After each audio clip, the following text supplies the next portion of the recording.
নমস্কার। সাদে বাঙালিকে কেউ দীপুদা বলে? একদম ঠিক ধরেছেন। এই গরমের ছুটিতে পূর্ব রেলে প্রচুর সামার স্পেশাল চালাচ্ছে, তো মালদার মানুষরা কেন বঞ্চিত হবে? মালদার মানুষদের জন্য পূর্ব রেলও ভেবেছে।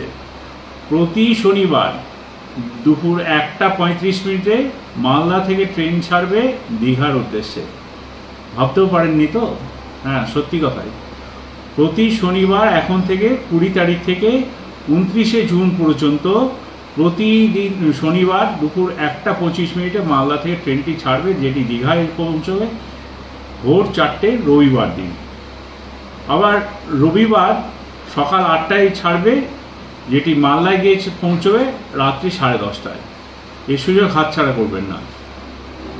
এই গরমের ছুটিতে দীঘায় কিছুদিন কাটিয়ে আসুন। আর এছাড়াও পূর্ব রেলওয়ে খাতিপুরা আর লালগোয়ার জন্য মালদা থেকে দুটি স্পেশাল ট্রেনও ছেড়েছে। মালদা থেকে যেটি লালগোয়ার উদ্দেশ্যে যাবে 10 জোড়া ট্রেন এবং খাতিপুরার জন্য 11 জোড়া ট্রেন ছাড়া হয়েছে। ধন্যবাদ।